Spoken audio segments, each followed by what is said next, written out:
हो रहा है, पेट खराब है, सिर दर्द है, बुखार है, चक्कर है, सारा हाल बता देगा।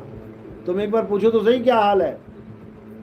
लेकिन एक मूर्ति से तुम पूछो क्या हाल है, वो बोलेगी क्या, बताएगी क्या? नहीं बताएगी। क्यों नहीं बताएगी? क्या कमी है उसमें भाई? क्या कमी है? उसमें जीव नहीं है। चलो मान लिया मूर्ति में जीव नहीं होता, लेकिन कुछ ज्ञानी पुरुष ऐसे भी हैं जो कहते हैं नहीं नहीं नहीं, पंडित जी उसमें जीव डाल देते हैं, मंत्र पढ़ के प्राण प्रतिष्ठा कर देते हैं। चलो उस मूर्ति के सामने चलते हैं, जिसमें प्राण प्रतिष्ठा हो गई उस मूर्ति के आगे चल जाते हैं, उसमें तो प्राण है कि नहीं है? फिर जाके पूछ लेना क्या हाल है। भाई वो वाली तो नहीं बोल पाई जो सड़क के किनारे मूर्ति पड़ी है, खड़ी है। मंदिर वाली बोल के शायद बता दे क्या हाल है। बता देगी क्या? नहीं बता पाएगी। इसका मतलब वो प्राण प्रतिष्ठा झूठ है, झूठ है। अगर प्राण डल गए होते तो क्यों ना बोलती, तुम सिर झुकाते, क्यों ना हाथ रखती सिर के ऊपर। अरे तुम अपने माँ बाप, अपने गुरु के आगे, अपने रिश्तेदारों के आगे पैर छूते हो तो क्या करता है उनका हाथ? अपने आप जाता है, सिर पे आ जाता है।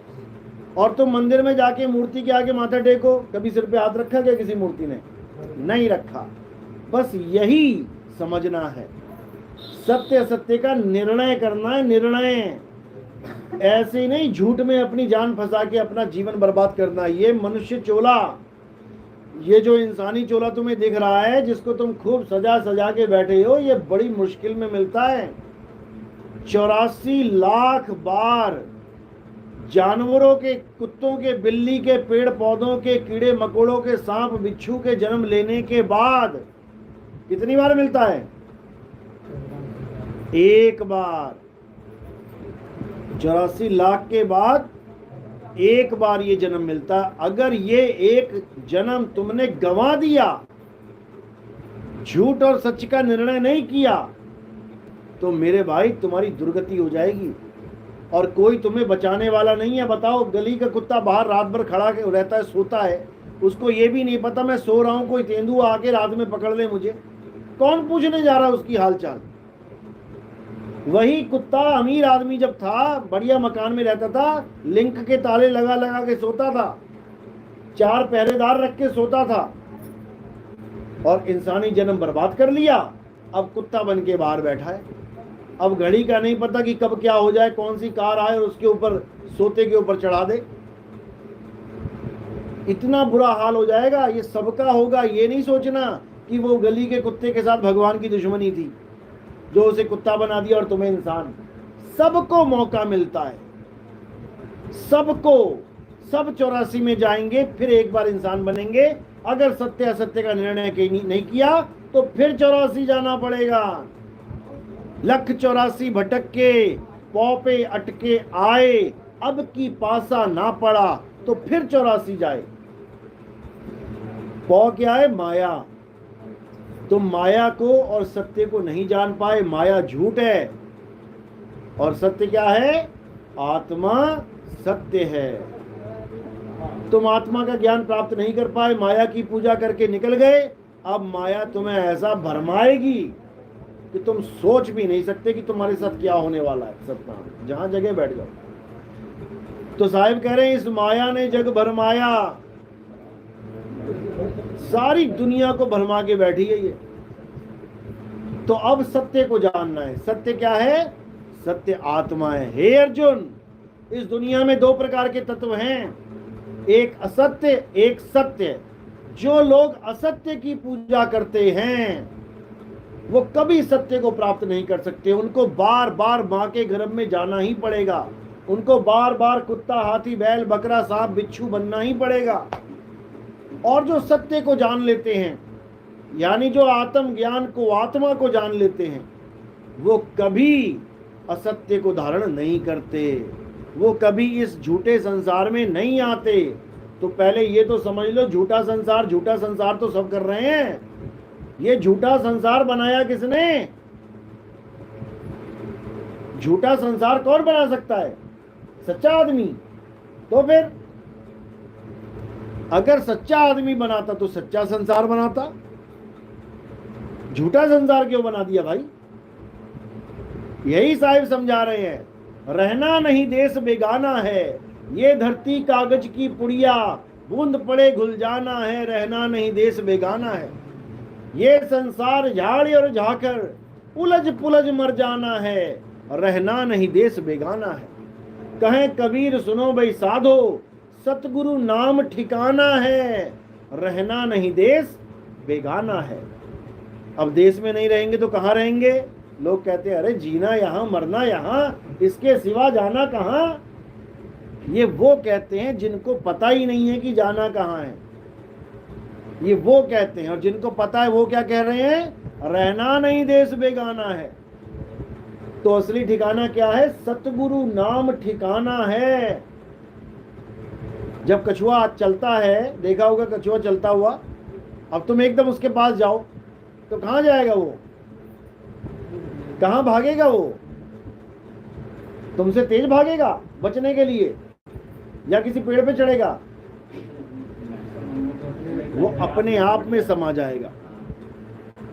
वो अपने आप में समाया। अब वो कछुआ भी है और स्थान भी है। स्थान बन गया अपने में ही रमण करना, स्थान बन गया। जैसे माँ की गोद है, ये औरत भी है, और बच्चा जब गोद में बैठ जाता है तो स्थान भी है। इसी प्रकार सतनाम परमात्मा भी है, सतनाम जगह भी है, सतनाम नाम भी है। इसको समझ लो। तो एक ही सत्य है, आत्मा ही सत्य है। जब हम जाते हैं मूर्तियों के सामने तो वहां पर मूर्ति में आत्मा नहीं होती, इसलिए वो असत्य है। अब मूर्ति की पूजा करोगे तो सारी उम्र असत्य की पूजा कर रहे हो। कृष्ण जी ने देवी देवताओं की पूजा करवाई थी कि छुड़वाई थी? करवाई थी कि छुड़वाई थी? हिंदू बोलेंगे करवाई थी, और सनातनी बोलेंगे छुड़वाई थी, क्योंकि हिंदू और सनातनी में फर्क है। हिंदू वो होते हैं जो देवी देवताओं की पूजा करते हैं, हिंदू समाज वो होता है जो देवी देवताओं की पूजा करता है। और सनातनी कौन होता है? जो आत्मा को जानता है। अध्याय 2 24वां श्लोक अच्छी तरह समझ लो। हे अर्जुन, ये आत्मा अजन्मा है, नित्य है, शाश्वत है। ये आत्मा ही सत्य सनातन है।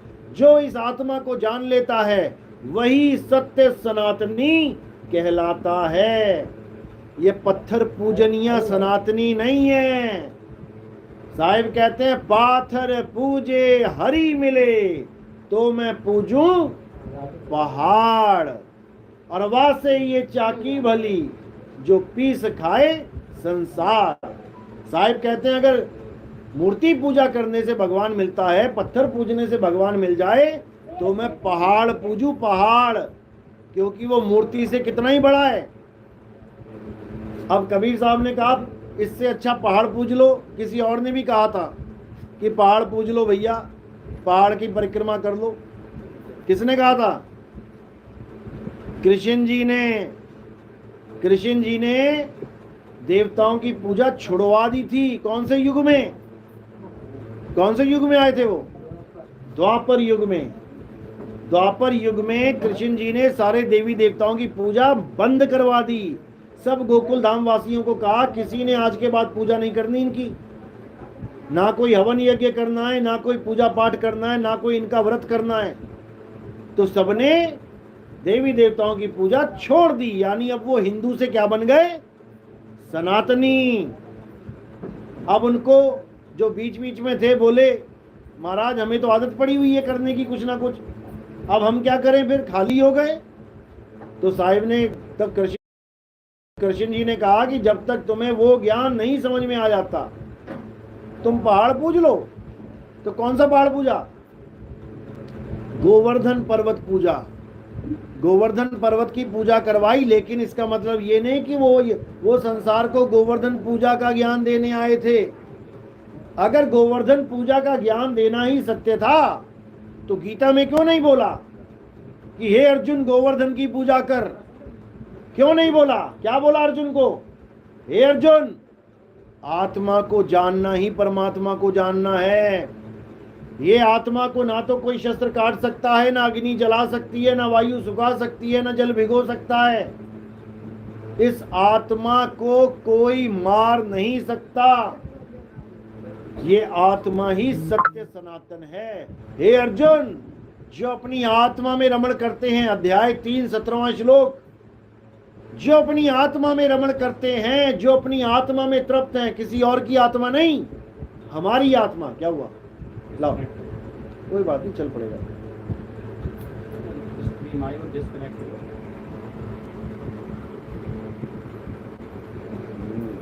बार-बार कट रहा है। तुमने एंड स्ट्रीम कर दिया ना, एंड नहीं करना।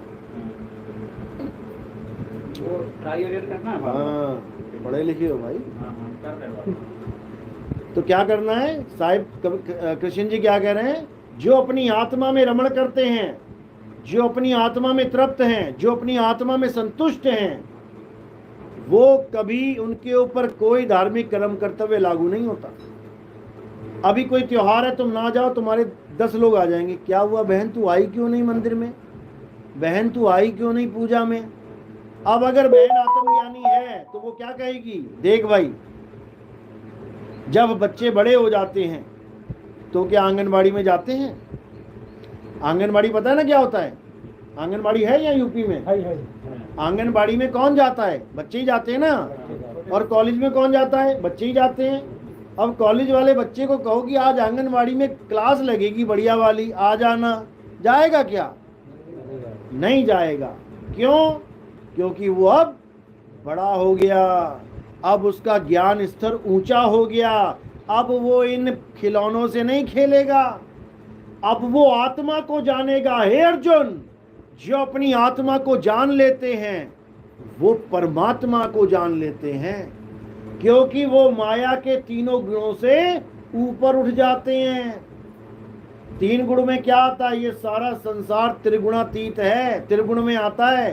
परमात्मा त्रिगुणातीत है, संसार गुणों में है, परमात्मा गुणातीत है। तो उसी को जानना है। और वो परमात्मा कहाँ है? वो किसी मूर्ति में नहीं है, वो परमात्मा तुम्हारी आत्मा में विराजमान है। तो साहिब क्या कह रहे हैं?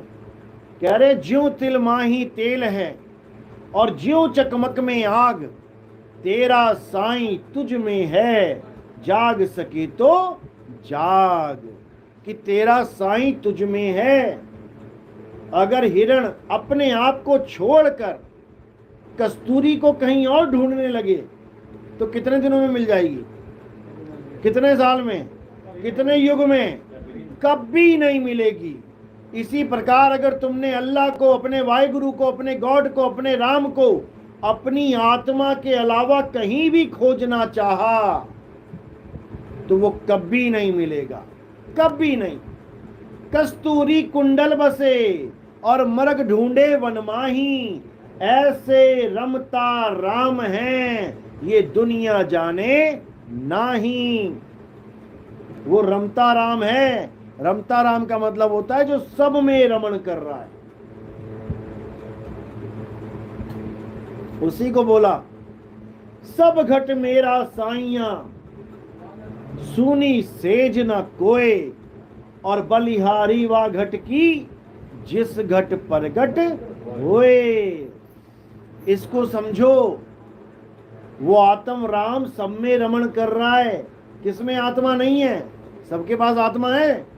सब आत्मा लेके आए हो अपनी अपनी। घर तो नहीं छोड़ा है कोई? अच्छा, सब लाए हो, बहुत अच्छी बात है, शुक्र है घर नहीं छोड़ा है। अब तुम पर्स भी लाए हो, तुम मोबाइल भी लाए हो, कानों में झुमके भी पहन के आए हो, नाक में नथनी भी पहन के आए हो, हाथ में घड़ी भी पहन के आए हो। उन सब वस्तुओं को जो तुम लाए हो तुम्हें पूरा ज्ञान है। मोबाइल कैसा होता है, घड़ी कैसी होती है, बिंदी कैसी है, झुमके कैसे हैं, सब पता है। अब आत्मा भी लेके आए हो।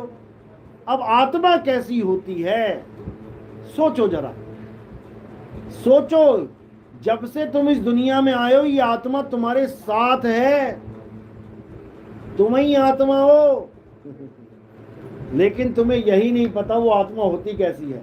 लंबी है, मोटी है, छोटी है, गर्म है, ठंडी है, लाल है, पीली है, काली है, गुलाबी है। निराकार है, निराकार है। ये सारा संसार